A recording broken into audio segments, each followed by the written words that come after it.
Hi everyone, welcome to digital GK classes. तो BPSC TRE 2.0 से related बहुत सारे आप सभी के कमेंट्स आए एंड जो भी आपके डाउट्स थे वो भी मुझे आपको बताना है। साथ में कुछ इन्फॉर्मेशन भी देनी है, चाहे आपने डीलेट किया हो, एनआईएस डीलेट किया हो, बीएड के कैंडिडेट्स हो, क्योंकि आप जानते हो कि कुछ ना कुछ रीजन की वजह से बहुत सारे कैंडिडेट्स का सिलेक्शन नहीं हो पाया है एंड आपके मार्क्स तो अच्छे हैं, बट मेरे पास ऐसे भी कॉमेंट्स आए हैं कि उन्होंने फॉर्म में कुछ जो है बहुत बड़ी गलती कर दी है। जैसे कि उनका डीलेट था बट उन्होंने गलती से उनका बीएड हो चुका है और आपको पता है एडिट का मौका नहीं मिला है। साथ में 1 स्टूडेंट 1 रिजल्ट की मांग चल रही है, बट बीपीएससी के चेयरमैन आपको पता ही है कि अभी तक उनकी कोई भी ऐसा कोई ट्वीट भी इन्फॉर्मेशन नहीं आई है, चाहे वो एडिट का हो चाहे 1 स्टूडेंट 1 रिजल्ट के बारे में जो है वो क्या कहना चाहते हैं। वहीं पे 144 का धारा भी लागू हो चुका है, तो आखिर में किस तरीके से आप अपनी बात वहां तक पहुंचा सकते हो, बिकॉज ये बहुत जरूरी है। क्योंकि देखो, सप्लीमेंट्री रिजल्ट वेटिंग का जो लिस्ट का प्रावधान है, चेयरमैन सर के द्वारा ऑलरेडी प्रेस कॉन्फ्रेंस में बताया गया है कि हमारे यहाँ ऐसा कुछ भी नहीं है, ना ही ऑफिशियल नोटिस में मेंशन है।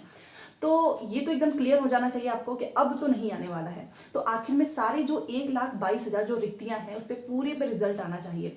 तो ये मैं अब अपने चैनल के थ्रू भी जो है पहुंचाना चाहती हूँ। एंड आपको पता होना चाहिए कि चेयरमैन सर तो ट्विटर पे एक्टिव रहते हैं एंड वो यूट्यूब की वीडियोज भी देखते हैं, उन्होंने खुद बोला है। तो ये सारी चीज़ें मैं आपको बताने वाली हूँ। जो भी आपके डाउट्स हैं, चाहे टीआरई 3 का हो, आंसर की हो, आप प्लीज पूरा वीडियो देखिएगा। छोटी सी वीडियो है बट बहुत इंपॉर्टेंट है, अपने दोस्तों के साथ शेयर करो। क्योंकि अगर आप चाहते हो कि आपके फॉर्म में मिस्टेक्स है तो किसी एक स्टूडेंट से नहीं होगा, सभी की यूनिटी चाहिए। साथ में 1 स्टूडेंट 1 रिजल्ट की मांग के लिए भी कोई एक बस मेल कर दे या फिर कोई एक बस जाए, वैसे आप जा नहीं सकते हो बट फिर भी आप अपनी बातें पहुंचा सकते हो। इसके लिए सभी की यूनिटी चाहिए एंड मैं अपने साइड से कोशिश कर ही रही हूँ। तो ये सारी चीजें मैं अभी आपको बताऊंगी आपको क्या करना है। अगर आप पहली बार आए हैं तो चैनल को सब्सक्राइब करके प्लीज वीडियो को लाइक कर दीजिएगा, सो दैट आपको ऐसी अपडेट मिलता रहे। सबसे पहले आप जानते हैं कि फॉर्म में एडिट करने का मौका इस बार नहीं दिया गया है एंड ये क्लियर उन्होंने बोला है कि अगर कुछ ऐसी मिस्टेक्स होती है तो हम इसकी रिस्पॉन्सिबिलिटी नहीं लेते हैं, चाहे आपका ओमार सीट के लिए क्यों ना हो। देखो, रोल नंबर में गोले बनाने थे, इसमें भी बहुत सारे लोगों ने गलतियां की हैं।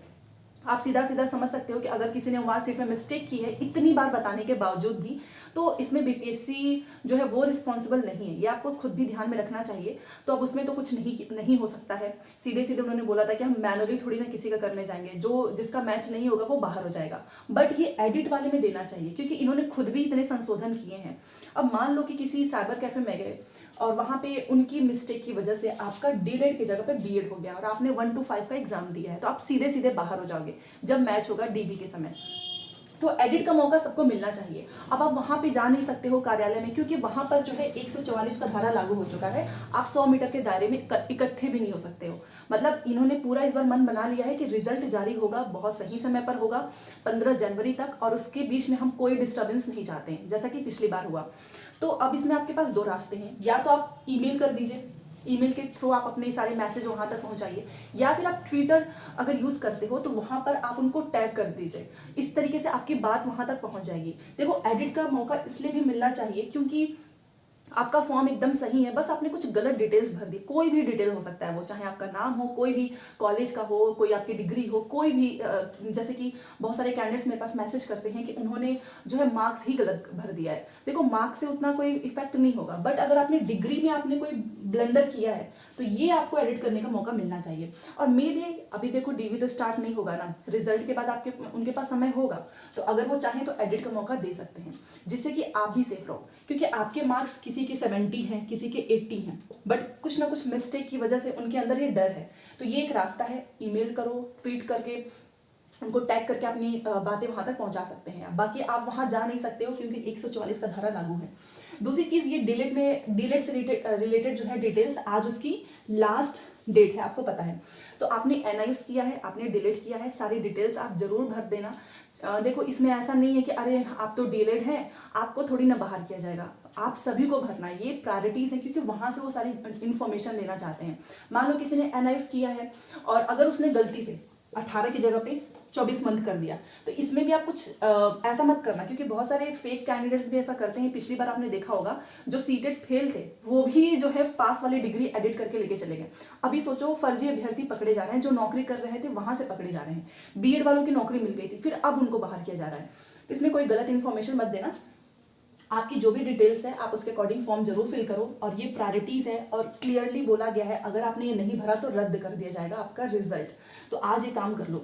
देखो रिजल्ट आपका आ जाएगा 15 जनवरी तक, बट सभी की मांग है 1 स्टूडेंट 1 रिजल्ट। मैंने कमेंट सेक्शन देखा, कुछ लोग तो इसके अगेंस्ट है कि नहीं हमारा सब जगह आना चाहिए, ये हमारे ऊपर होना चाहिए कि हमको कहाँ पे जॉब करनी है। आपकी बात सही है, आपने एग्जाम दिया, आपने प्रिपरेशन की है, बट सभी का सवाल ये है कि मान लो किसी का 4 जगह पे हो जाता है तो 4 जगह तो नौकरी करेगा नहीं, वो एक जगह जाएगा। बाकी का आपका कुछ ऐसा प्रावधान होना चाहिए कि बाकी की जो 3 सीट है यहाँ पर कोई ऐसा अभ्यर्थी ना बाहर हो जाए जिसके मार्क्स भी अच्छे हैं बट इसके कुछ पॉइंट में नंबर ज्यादा थे, इस वजह से वो बाहर हो रहा है।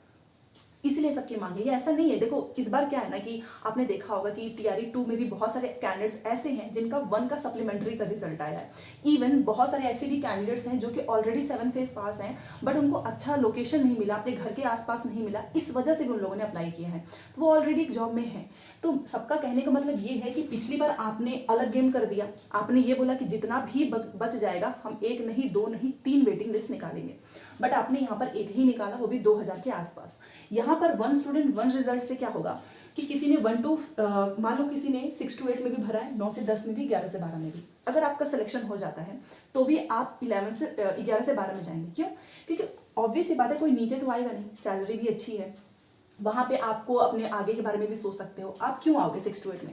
बट सीट तो खराब हो जाएगी, जैसा पिछली बार हुआ था, रिजल्ट निकल गया, सभी लोग अपना वो स्टेटस भी लगा रहे हैं हमारा यहाँ पे 3 जगह सिलेक्शन हो गया, बट उन कैंडिडेट्स का क्या जिनका इन 3-4 की वजह से नाम ही नहीं आया, सप्लीमेंट्री रिजल्ट आएगा नहीं। तो ये भी मांग हमको ट्विटर के जरिए ट्वीट करके, ईमेल के माध्यम से उनके तक वहाँ तक पहुँचानी जरूरी है कि मान लो अगर सीट खाली रह जाती है तो आपने इसके बारे में क्या सोचा है।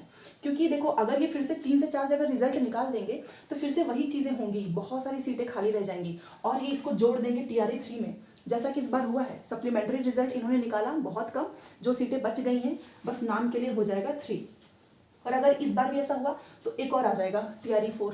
वैसे भी 25 में विधानसभा का चुनाव तो है ही। तो ये एक तरीका है उन तक ये बात पहुंचाने का, और ये होना भी चाहिए। एटलीस्ट एक में सिलेक्शन हो रहा है तो इन 3 की सीट बेकार ना जाए, ठीक है। तो 1 स्टूडेंट 1 रिजल्ट आना चाहिए। और बाकी यहाँ पर देख सकते हो, क्योंकि एक तरफ ये बोल रहे हैं कि हम वेटिंग लिस्ट नहीं दे सकते हैं, ऐसा प्रावधान नहीं है, तो आप कुछ तो प्रावधान करो ताकि किसी को कोई बाहर तो ना हो जाए। एंड आंसर की से आपने मैच करा लिया होगा तो आप सभी अपने मार्क्स जरूर बताएं, सो इसे एक अंदाजा भी लगेगा कि कितना कट ऑफ जा सकता है। कुछ लोग तो झूठ भी बता देते हैं, बट आई रिक्वेस्ट यू कि आप सही बताइएगा अपना कैटेगरी, अपना कौन सा आपने 1 to 5 में, 6 to 8 में, जिसमें भी आपने अप्लाई किया है। एंड मैं ये जानना चाहती हूँ कि आप में से कितने ऐसे कैंडिडेट्स हैं जिन्होंने सभी में भरा है, किसी ने 3 में भरा हुआ, किसी ने 4 में, वो जरूर बताना। क्योंकि इस बार भी ऐसे बहुत सारे कैंडिडेट्स हैं जो एक अच्छी पोस्ट, मतलब एक अच्छा जगह पाने के लिए, जिनका बहुत दूर हो चुका है, वो चाहते हैं कि इस बार हमें अच्छा रैंक आएगा तो हमें अच्छा जो है अपने मनपसंद का जगह मिल जाएगा। तो ये सारी चीज़ें हैं। बाकी 144 का धारा लागू है तो आप जा नहीं सकते हो, जो भी चीज़ें आपको पहुंचानी है आप कमेंट सेक्शन कर देना, उसके थ्रू मैं आप तक वो बात पहुंचाऊंगी। एंड हम ईमेल कर सकते हैं, टैग कर सकते हैं ट्विटर पे बीपीएससी चेयरमैन सर को, वैसे भी वो एक्टिव रहते हैं, वो सारी बातें सुनते हैं। एंड बहुत अच्छा होगा अगर वो एडिट करने का मौका दे देते हैं, ठीक है। तो ये सारी चीज़ें मैंने आपको बता दी है, फिर भी कोई भी डाउट हो तो प्लीज़ बताइएगा। चैनल को सब्सक्राइब करके सपोर्ट जरूर कीजिएगा, क्योंकि जितने ज़्यादा स्टूडेंट्स जो है हमारे साथ जुड़ेंगे, उतनी ही संख्या में 1 स्टूडेंट 1 रिजल्ट की मांग भी वहाँ तक पहुँच सकती है। नहीं तो बहुत देरी हो जाएगी, क्योंकि रिजल्ट के बाद से कुछ भी नहीं हो सकता है, आप भी जानते हो। तो चलिए मिलते हैं नेक्स्ट क्लास में। Thanks for watching.